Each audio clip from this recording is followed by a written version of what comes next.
I'm the one, number one in the city in the ONE, and number two in the state. Again, good evening. Thank you so much for tuning into the show. 1690 AM the one, Omaha's number one and Nebraska number two radio station. Today's date, December 11th, 2013. My name is Willie Hamilton, and this is Real Talk about real issues affecting real people. Tonight's guest, none other than Mr. Jack Dunn, Executive Director of PRI, that's Progressive Research Institute.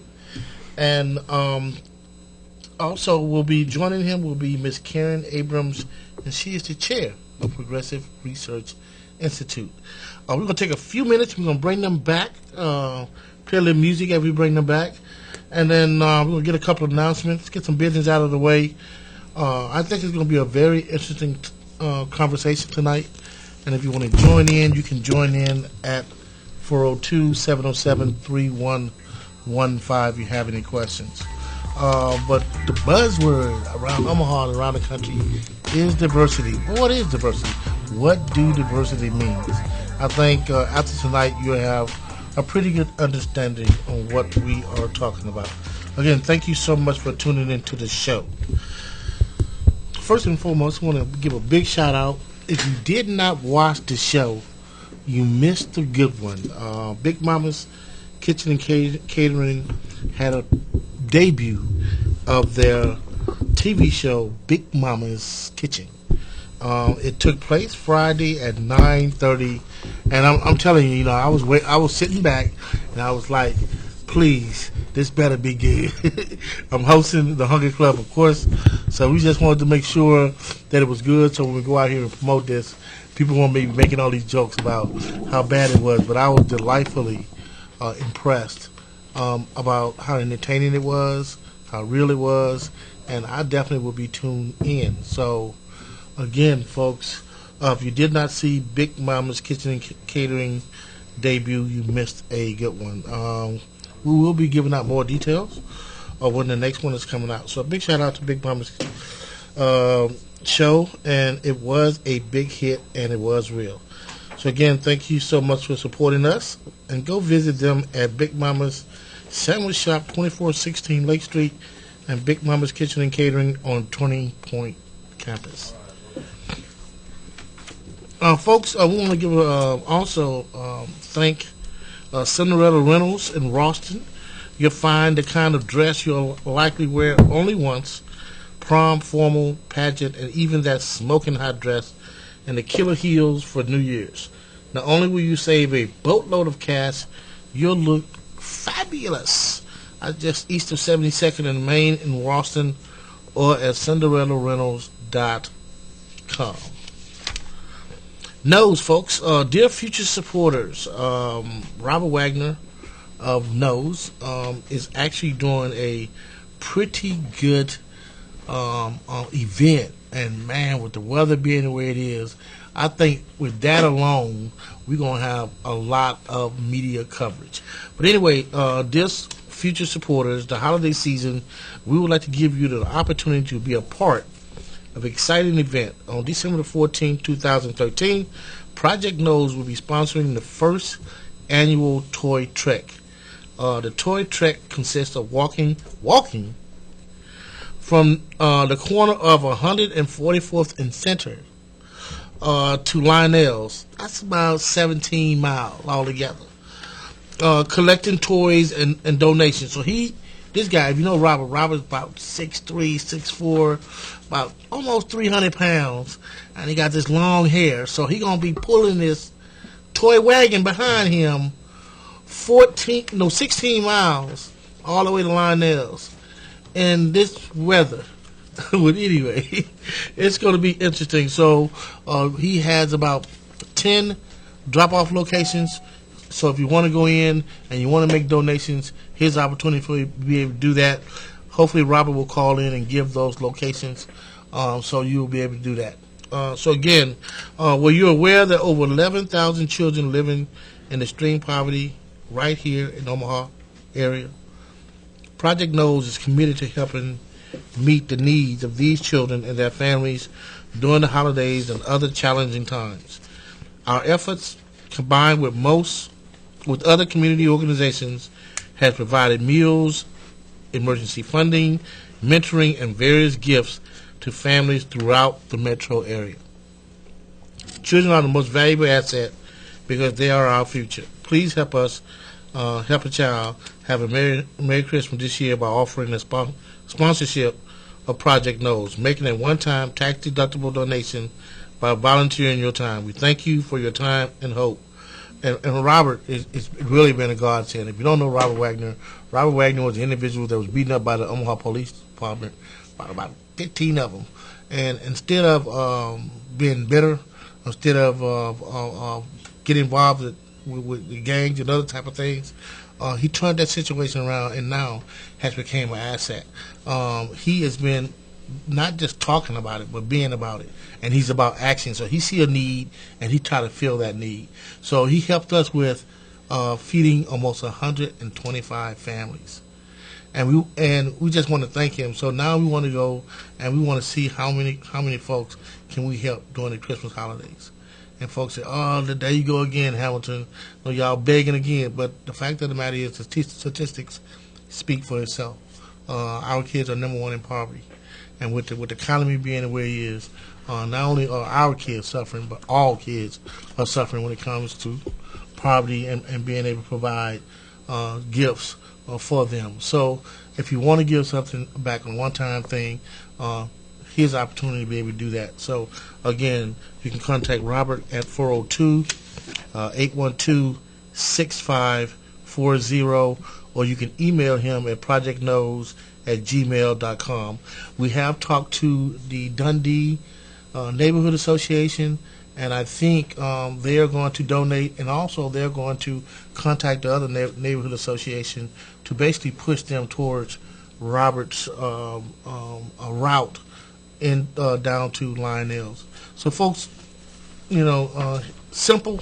You can take $25 and go down there and put a smile on the kid's face. And with Robert, the money is going to the kids. He's not about making any type of money off it. He never have been. It's about what he can do to be able to give back. So please take the opportunity to be able to do that. And last but not least, two things, brother. Last but not least, The Pillar, December 2013. I want to give a big shout out to Keely Bannister of the Bannister Leadership Academy. The brother is doing a phenomenal job with working with our youth. And this month, Pillar is unity. It's about working together to bring about change. And that's what has to happen. And that's why it's so good to be able to have Mr. Jack Dunn on the show, because he understands that in order for us to move, in order for us to get organized, we have to start from the bottom up, not top down. So I'm excited about the conversation tonight. Again, if you want to call in at 402-707-3115, and I'm going to get that plugged up a little bit later, you can, regarding our conversation topic for tonight. Again, thank you guys for tuning into the show. Number one radio station in the city, and of course, number two in the state. Again, welcome my guests, Mr. Jack Dunn and Miss Karen Abrams. Thank you so much for joining the show tonight. Thank you, Willie. It's nice to be here. And I appreciate the opportunity, and I should comment to those of you who happen to be watching this on YouTube that we had neglected to find out that this is also being televised. So I do very well on the radio. I could have done better if I had realized that I was going to be on TV, actually. Okay. Well, first of all, why we take a couple of minutes. First of all, tell people about you and your organization, and you as well, Karen. Ladies first. We are both with the Progressive Research Institute of Nebraska, which is a nonprofit that is Jack's idea, his inspiration, and we all flow from that concept that he came up with back in 2009. He started this organization, and we are an independent nonprofit think tank devoted to expanding democracy in the Omaha area, and we've been doing a lot of work lately around diversity. This is where the diversity report card that we'll be talking about today comes from. And I should give some credit also to Ajmal Binden, who has made diversity a constant theme of his tenure on the board, and I believe had quite a bit to do with the fact that we actually came up with this particular project of the diversity report card. The wise one. I would have thought that Al-Jamal would have definitely, when he gets an opportunity to be in front of a camera or mic, he would have took that. So it's surprising that he is not here tonight.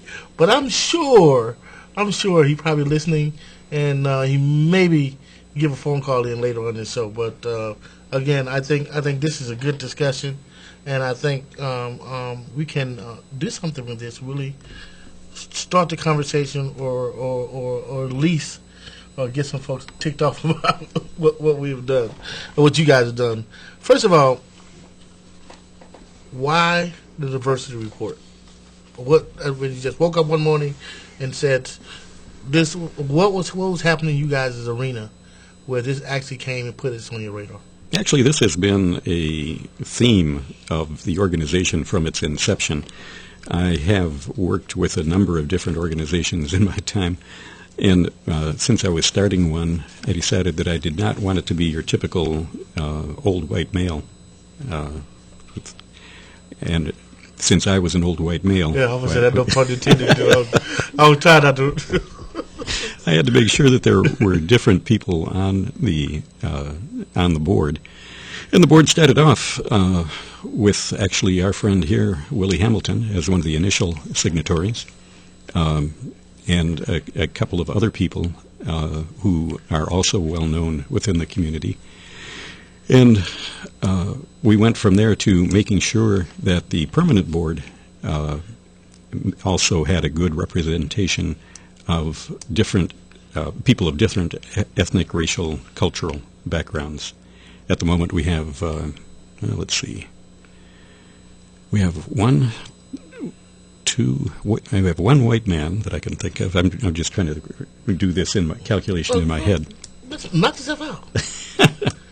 We have one person of Asian descent, one Native American who is partly Native American, partly black, which is a common mix, as a matter of fact. One Hispanic, and one female, white female. We have a majority women on the board, 4 women and 3 men. That's good. That's a good look. Yeah, we work on trying to be diverse. Well, look. Oh, and Cheryl Weston was the other person I was grasping for to think of, who was on the initial board, along with Willie. Yeah, I think I haven't saw her in a while, man. She's going through some health problems. But in broad terms, what is diversity? Well, diversity means, the way that we were looking at it in terms of the nonprofit world, it means representing the variety of people that you serve as an organization. That was what we wanted to home in on, was comparing the staff makeup and the governing board makeup of nonprofit social service providers with the populations that they were serving, whether that was the Omaha specific population or Nebraska overall. And we would like to think of diversity as being very broad, encompassing socioeconomic status, race, ethnicity, gender, politics, but it's very hard to collect information about that broad a range of diversity. So what we were able to do was to collect information about race, ethnicity, and gender. So we had to kind of narrow it down quite a bit. So this company I researched, they came up with, in broad terms, diversity is any dimension that can be used to differentiate the groups and people from one another. It means respect for and an appreciation of differences in ethnicity, gender, age, national origin, disability, sexual orientation, education, religion. Diversity is a big idea in business and society. Mm-hmm. Okay. So walk us through some of the things that you find interesting in you guys' report, and just walk us through the report. Karen, I think I'm going to let you take care of that because you were a primary contributor to that report. Okay. Well, first of all, our goal in the report was to collect information from organizations with whom we wanted to create a collaborative relationship with the organizations that we were surveying,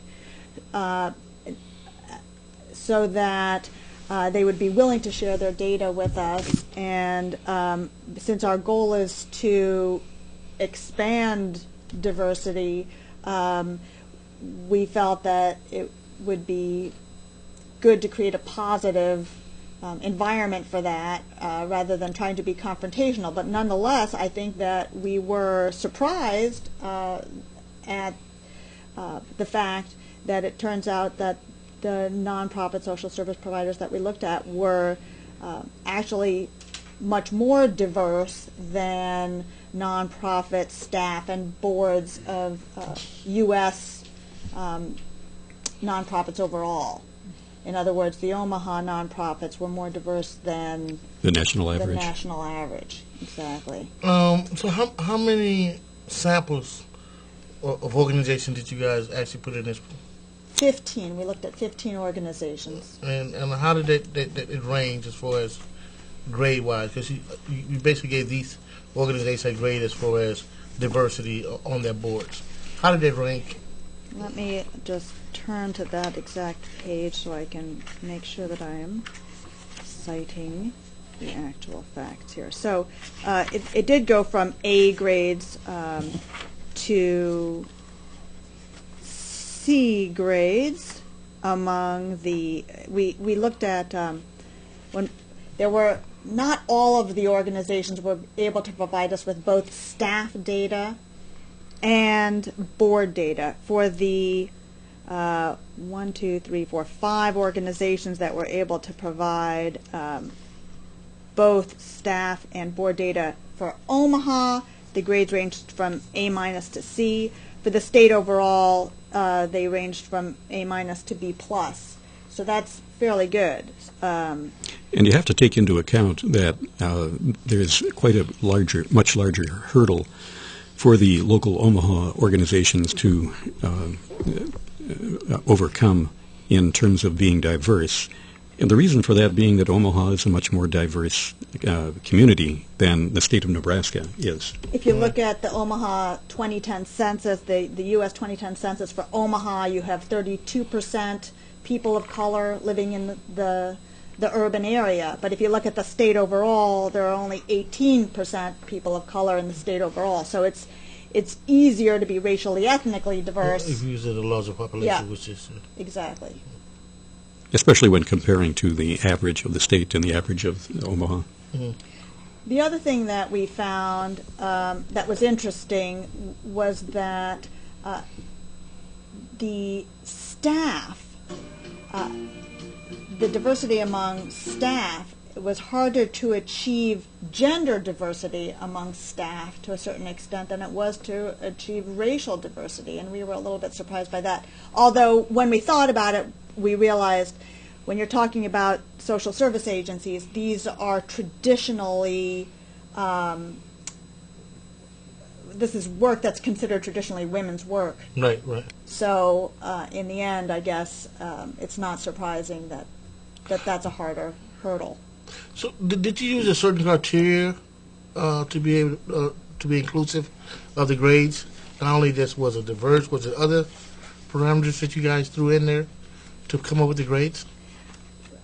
Jack worked with our fabulous intern Andrea Purdy to come up with the methodology for the grading. They came up with a scale together. that compared the organizations with the populations that they served and came up with point scores that were assigned, comparing it with the census data. Jack, do you want to talk any more about that methodology? Well, it was a little complicated because it indicated the degree to which, for instance, white employees were no more than 5% higher than the census. White employees were no more than 10% higher than the census, and we gave these all numerical values from 5 to 1. Similarly with male and female, I don't know whether it's worth getting into this minutia, actually, because it is somewhat complicated, and I would encourage people to actually read the report, which is on the Progressive Research Institute website, if you're interested in the ins and outs of the statistics, how they were put together. Our website address is progressiveresearchinstitute.org. That's correct. What do you want people to take away from this report?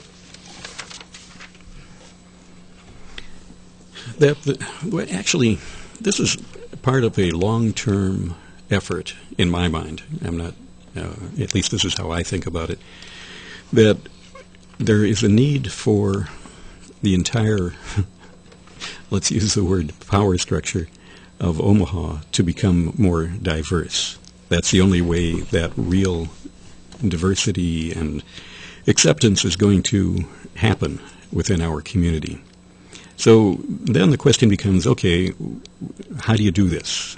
And you can't obviously make that change overnight. We can't just wave a magic wand and have it happen. The way that these things usually happen is you have a group of people who see a need and begin to work on making sure that that need is met. The need in this case being that of diversity, and what happens is with the organizations that are into social services, then they are generally more attuned to the need for diversity than other organizations are, say private businesses, that kind of thing. So it made sense to start with social service organizations who recognize that there's an issue here, and begin to move them, or hopefully engage them in discussions and work with them to help improve the diversity of their staff, their upper staff especially, and their boards. And as that happens, then it becomes a little bit easier to move private businesses in that same direction, especially, well, I was going to say the larger ones, but actually the larger ones are usually in touch with this kind of issue. It's more the medium-sized ones that can be less aware of the need. So what we're doing here is sort of a strategic plan that if we have to start somewhere, one way to start, and we'll find out how this works, is with the social service agencies, helping them and working with them to make changes in their board and staff. And as that happens, then it will become easier to make changes within private industry as well. So we'll see how it works. So you actually will do a follow-up report? Not a follow-up report exactly, although that's certainly something that we would like to do. But what we're interested in is initiating a discussion within the agencies, or between the agencies, I suppose I should say, and getting the heads of agencies and representatives from agencies together to talk about what we all can do to improve the representation, the status of non-white, whatever you want to call people of color, on the upper staff, the administrative staff, and the boards. Can I interject for a second? And I think that discussion is one that we want to have in the public domain. We want to. You talked about the grassroots up. We think that these organizations, these social service providing organizations especially, are going to respond to pressure from the community, from the people that they serve. And I'm fairly new to Omaha. I've only lived here about 12 years, so I'm not sure to what extent this has happened in the past, but we really wanted to create a community discussion about this issue. And so writing a report is not enough. In addition, we had a diversity town hall meeting in mid-November, and we hope to continue that, to have more diversity town hall meetings, talking about diversity among nonprofits, but also among advocacy organizations, and as Jack was saying, on private organizations and private businesses as well. And we want to, as an organization at PRI, wants to do everything that we can to enhance that community conversation, and to and have folks who are affected by these organizations and are being served by these organizations to have a voice going back. One of the things that actually, well, and this was getting into solutions to a certain extent, but one of the things that would help, and which we did not address in this report, is establishing community advisory boards that are, as a matter of fact, representative of the population that is being served. And then, of course, there has to be some accountability, making sure that the community advisory boards are actually listened to and have some influence on decisions made by the executive staff and the board and so forth. But this is one way to deal with the issue that the problem that some on the upper levels see, that they just can't find people. Now, that brings up an entirely different discussion. Yeah. But Yeah, this paper, we felt it was beyond the scope of this particular report to get into the solutions to a lack of diversity. We wanted to sort of surface this issue and have the conversations, and then have those series of town hall meetings start to work on, the people who attend those meetings start to work on thinking through solutions. yeah, the solutions will actually have to come from The community. itself, and from in this case, dealing with the social service agencies, it will have to come from the upper staff and the boards of those agencies. Who make the policies and procedures that control that. Do you feel that the bigger conversation should be race and how race impacts? Absolutely. There's no question about it. That is it's been referred to as the largest problem of the United States ever since W.E.B. Du Bois, if not before. And it has not been addressed. And the concern that I have is that it will continue to not be addressed as long as minorities are excluded from positions of power. So, again, this is why we're working in this direction. We're doing small steps at a time, but hopefully there's a path here that will lead to some major changes. And again, we'll find out. You know, and the reason I point that out is Voices for Children have brought us together, and we had a committee. And one of the things that we was actually going to try to do was talk about race and why race matters.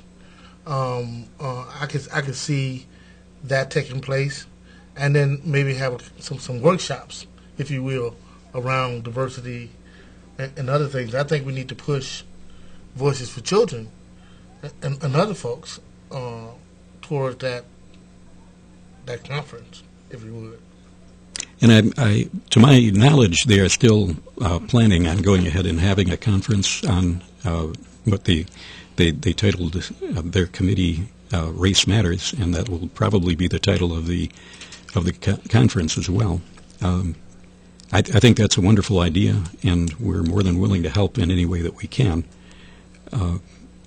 There are lots of things that do need to be done. And this does come into the area of solutions, so we'll probably put that off to one side for the most part for right now, just because I don't want to be dictating solutions. I think that does have to come out of the people who are involved. You know, you're a very wise one. Because most of the time, you always see white men saying, "We know what's best." Right. for folks in North and South Omaha. And it's refreshing to say, well, look, I have a couple of ideas, but we're going to wait and see what comes out of the community, the Right. conversation. And for me, that's the right way to do it. Absolutely. So I applaud what you just said. Some of the things that you highlighted in the report, you highlighted the graphs. Could you walk us through the graph? It ain't too technical about what you came up with. Okay, well, we looked at both nonprofit social service providers and some of the government social service providers, and that may be slightly unusual in that we included Omaha Public Schools and The Department of the Corrections. Department of Corrections and what was the third? I'm sorry that I'm spacing out our third Department of Health and Human Services. Duh. Yeah, just the biggest one. We included those three. Department of Department of Health and Human Services is obviously a social service provider, but we also included OPS and criminal justice because they serve thousands of individuals, and especially OPS. It's really the school system. Provides tons of social services on a daily basis, from free and reduced lunches to language, ESL. So it's interwoven into every facet of their work. And even the Department of Corrections, they feed and house hundreds, if not thousands, of people. Drug treatment, mental health services. Right. So let's take a look at the. Oh, at and the hopefully data. rehabilitation as well. Yeah, okay. So if you say so. let's look at the nonprofits first, and then we'll take a look at the government agencies. Among the nonprofits, when we looked at, let's look at the boards of directors first. We found that overall, this is both Omaha and statewide agencies, that overall 19% of the boards are people of color Okay. among all of these 15 service providers. And that's 81% white. Okay. Now, nationally, you say it was better than nationally. What's Yeah, the national? nationally it's 14% Okay. people of color. So about 5. Okay. So that's the nonprofit boards just in general. And then in terms of the male-female ratio, which was the other area that we were looking at, the nonprofit boards overall, the 15 organizations that we looked at, are 44% female. So that's getting close to that 50-50 breakdown of the general population. And also, these figures, as just stated, don't take into account the fact that quite a few of the recipients of the services are minorities, just because the minorities have a much higher rate of poverty in Omaha and the country, for that matter. And so they end up being the recipients of services, and that's an issue all by itself. But Right. So most of these social service agencies, their target populations, many of them include people in poverty, people who are underserved, people who are out of work, that sort of thing. And if you look to get at the actual Omaha statistics, the number of poor people blacks and Hispanics are overrepresented, and Native Americans are overrepresented among the poor in Omaha. 1/3 of Omaha's blacks live in poverty, that's 36%, and more than 1 in 5 Hispanics live in poverty, that's 22%, and that's compared to only 9% of whites. That data came from the Omaha World Herald, a series of articles that they did in 2011. And then among black children in Omaha, 51% of black children in Omaha live in poverty. Number one in the country. Number one in the country for black children in poverty. So just to get at those statistics. Then when we looked at staff, we found that the gender piece was a little bit different. The boards overall of these nonprofits were closer to 50-50 female, male. But in the staff, we found that the staff was over 65% female. And again, I think that gets at the traditionally female role in social services. And it was 28% people of color among the staff. That's about 72% white. Interesting. I would like to see the numbers compared to the private sector when it comes to diversity, because we may be ahead on the national trend, but I don't think those numbers will correlate that way when it comes to the private sector, especially in Omaha, Nebraska. And I just want to interject one thing. When you compare government agencies, and that's dominated by the Department of Health and Human Services, because that's the biggest government agency, social service provider in the state, their diversity was less impressive than the nonprofit sector, Wow. which was interesting to us. They have 12% people of color than the government agencies do, compared to 28% among the nonprofits. I would have thought it was just the opposite. The other way around. So that was an interesting twist for us. They also have even greater number of women compared to men. They have about 75% women, 25% men.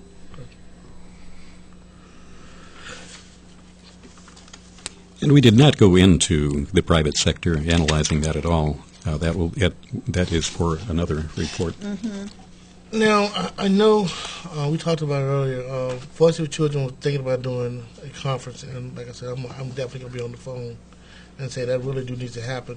What do you think we need to do in the meantime, leading up to this conference, to really keep this diversity issue in the limelight? Would you guys maybe do a community meeting? We've been discussing having monthly forums, public forums, on the issue of diversity, bringing in people from outside, having people from our board talk, and so forth, as well as providing speakers for fraternal and religious organizations, civic organizations, to be able to address the issue. And these are ways to begin to help make sense out of what we see in the newspapers every day, because it's not really a matter of bringing the issue of diversity up and making it into something that people are aware of. Practically every day, or at least once a week, there's another story about something obnoxious really happening.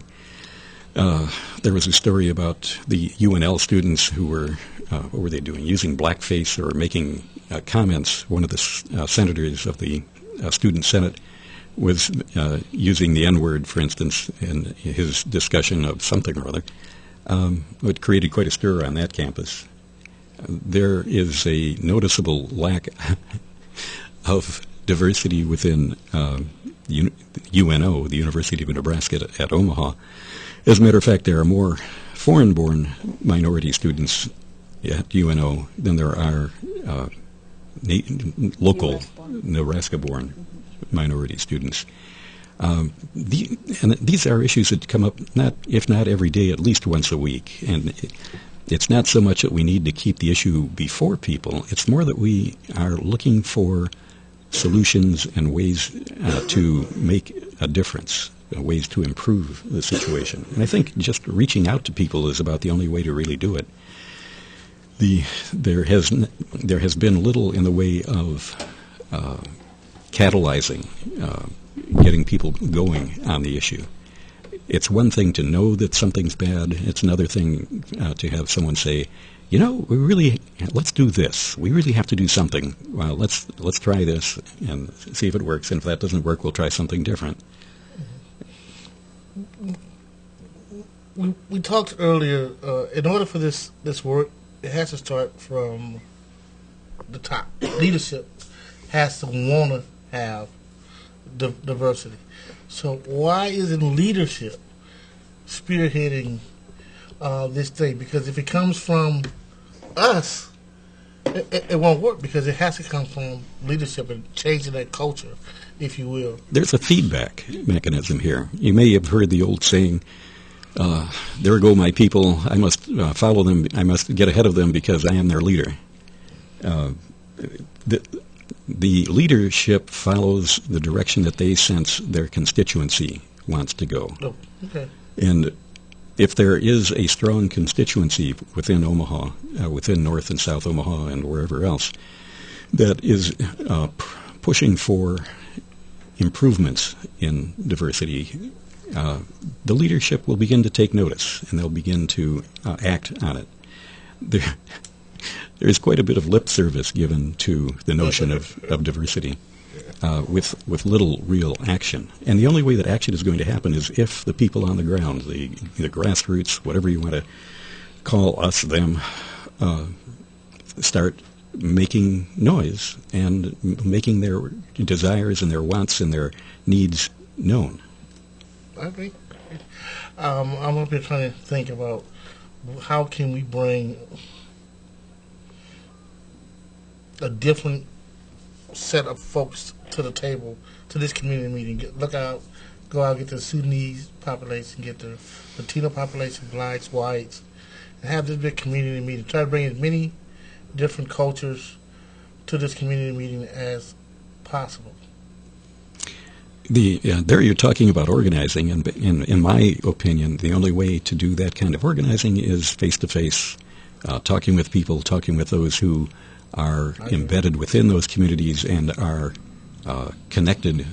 strongly connected with them, and coming to an agreement of what they think needs to be done, and then moving on that and pointing out that a lot more can be accomplished if we all work together.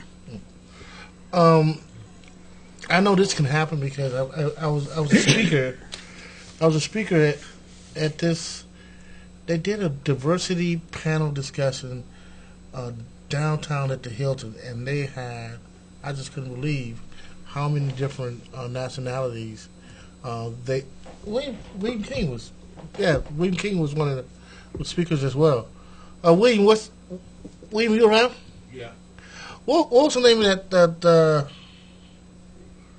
that thing that we went to downtown at the Hilton? Inclusion and Diversity Conference. Inclusion and Diversity Conference.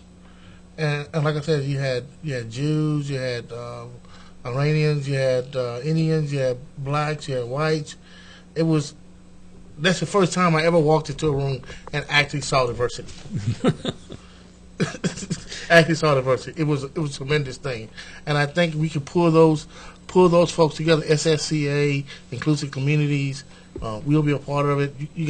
I think we can do something on a bigger scale and start having a discussion, because I think they really already started it. Definitely. Yeah. And I think, that's one thing about this report, is it's a snapshot in time. It doesn't show where people have been and or where they are going. And I think there is lip service, but I think there is also honest interest among some organizations in really creating change. And I think it's a challenge for upper management and for boards of many of these organizations. They are not connected, and trying to get connected isn't easy. How do you start from nowhere? So if you don't have the connections, how do you make them? And so I think there's a long process here. It's like Jack was saying, it's not something that's going to happen overnight. We have to be patient, and at the same time we have to just keep the pressure on. Like I said, I would like to see Progressive Research Institute and Baby Black Me United maybe try to pull some of those folks together and just have maybe a planning session. That's something we'd be very interested in Yeah. doing. And like I said, I'm pretty sure that we have the ear of a lot of folks because of what took place with the inclusive communities. Like I said, I've never saw so many different nationalities in one room, and everybody got up and spoke about their particular culture and what they wanted to be able to see. And it was great to be able to see that and not be judged or looked at differently or whatever the case may be. So I think we can reach out to those folks, man, and start this next step, if you will, towards solutions. Terrific. That would be good. It's exciting. Yeah, we're definitely up for it. How will you measure success from this initial start, if you will? I think that what we want to have come out of this again is we want this to inspire community dialogue. So I think for us, success is going to be how many conversations are generated as a result of this. Formal conversations, not just people chit-chatting on the corner, although that's part of it, but formal conversations where you actually are, like you're saying, bringing people together and saying, okay, I was inspired by the results of this to actually have a meeting, bring people together, start having this conversation and see where it takes us.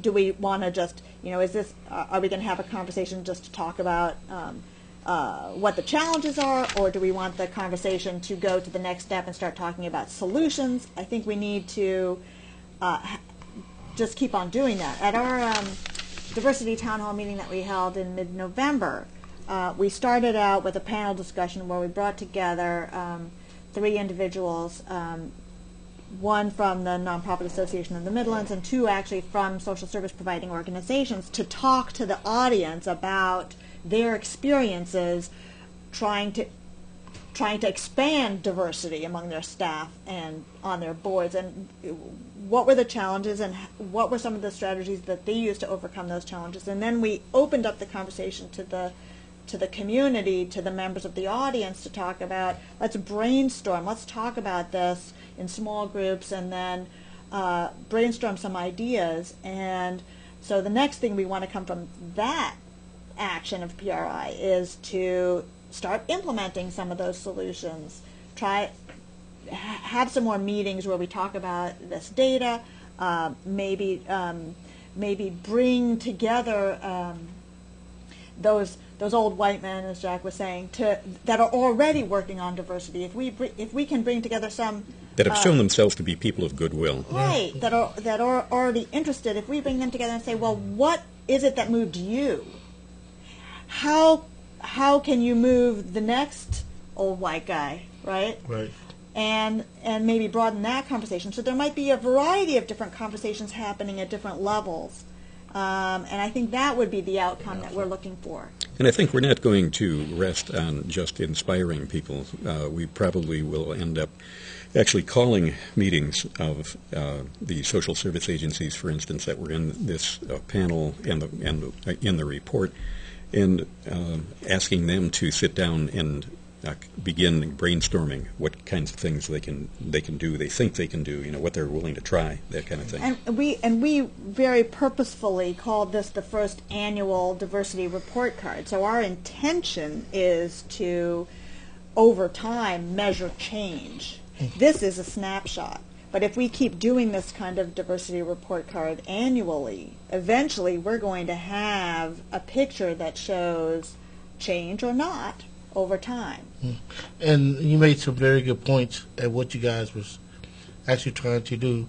When I went to the website, it said diversity takes commitment from senior leaders and employees and effective collaborative partnering.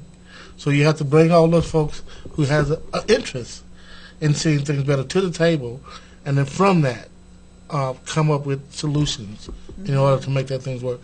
You guys did matter of fact, you did a community meeting over at South Omaha. That was well attended, and it was some great solutions that came out of that. I remember the young lady that was in our group I can't think of what her name was.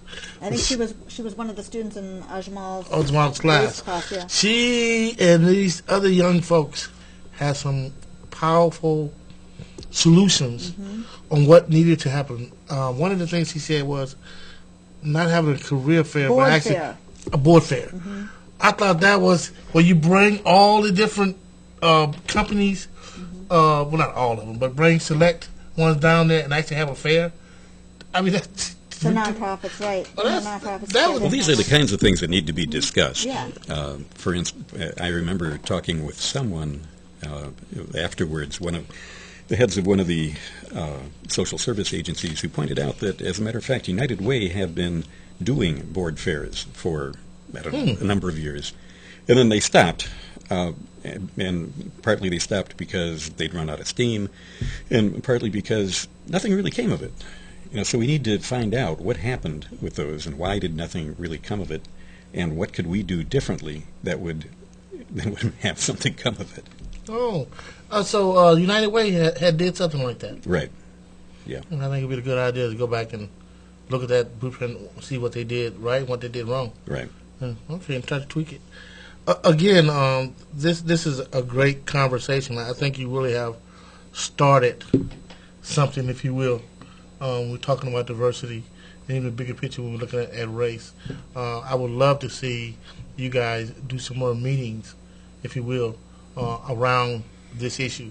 Black Men United would definitely want to be a part of that. Great. So we would sit down and maybe come up with a collaboration, or maybe doing something here, and then maybe doing something in South Omaha, and then doing something out west, because that's what it's all about. It's about bringing the players to the table. So we can't talk about diversity if we only do it in North and South. Yeah. So we got to get white folks to the table. We have to be able to change the mindset of those old white guys. You know what I'm saying? And I think if we start this conversation and get this thing flowing, it's better for them to have diversity. Right. It's Yes. good business. Absolutely. Yeah, yep. That's what the data show, that you'll improve your outcomes. So I applaud you guys. First of all, where can they go and get a copy of the report? Again, it's on the Progressive Research Institute of Nebraska website. And unfortunately, that's the only place it is. We don't have hard copies. How many pages is it, anyhow? 55 pages, which is beyond our means at the moment. So we sorry we don't have the available, but again, you can go to the website ProgressiveResearchInstitute.org. .org and actually get a copy. Do you guys have meetings? Speaking of boards, how can a person learn about you guys' board and may want to be a part of that? They can call me. Okay, and I know you had contacted me, and I had a couple suggestions. I think Eric McDougall, he goes to UNO. I think he's undergraduate. Right. And actually, I got a call back from Self-Expression, and he's very interested. Well, I think self-expression be another good one. He'll keep it real, so he's just not gonna come on there and just go along and get along. But I think he'll be a good choice as well. So Good. we're talking about diversity. Practice what you preach. So you exactly doing that. Right. So again, Jack, we want to, and Ken, we want to thank you guys so much for coming on the show and talking about this report. I think it has sparked the conversation. I know in a lot of the meetings I'm going into, diversity is coming up more and more. So let's get. And I would like to thank you for having us on the program. Yes, It's a thank good you way so for much. us to have it, have the report better known and have our organization better known. No problem. PRI, Progressive Research Institute. If you're doing any type of data and research, these are the folks to go to. So, again, that's why I partnered with you guys, because you guys have been doing this for a minute, and your hearts is in the right place. So, thank you so much for coming into the show. This is Thank you, Roy. 1690 AM, The One. This is Real Talk. And as usual, we say, peace.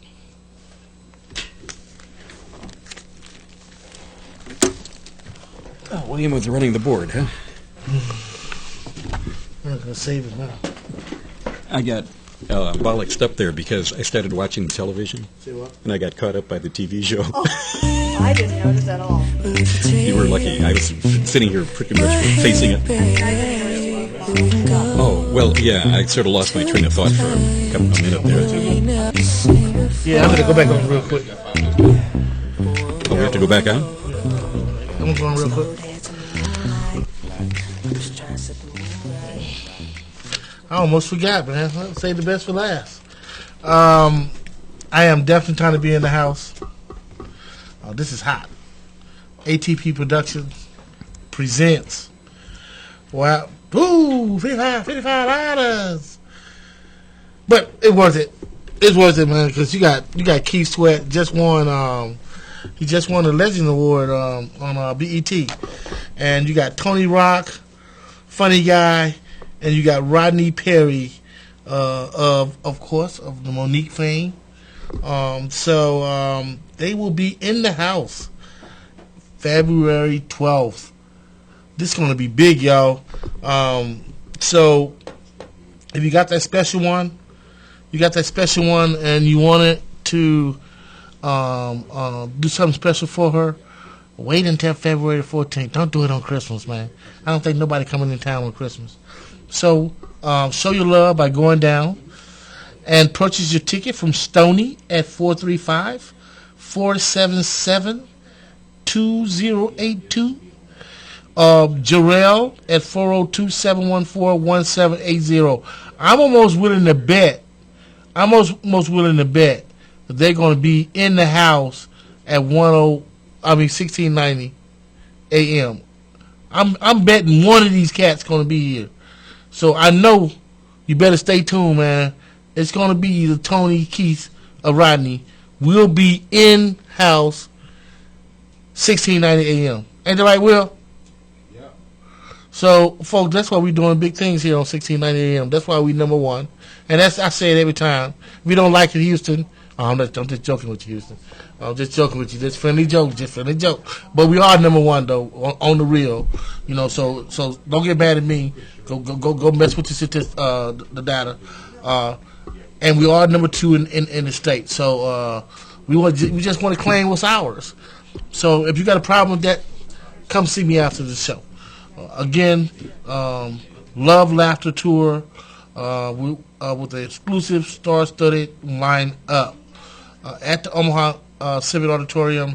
Go and get your tickets quick because it will be sold out here on February 12, 2014, the Love and Laughter Tour. Thank you so much for tuning into the show. Again, folks, it's imperative that we really push the button when it comes to issues. There's no permanent enemies, only permanent issues. I'm not out here trying to make new friends.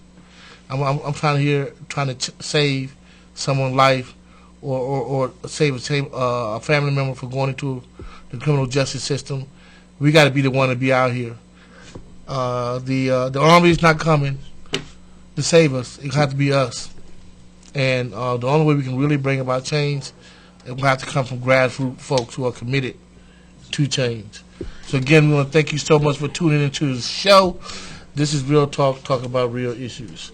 I'm your host, Willie Hamilton. And again, we leave you. Peace. I'm out of here.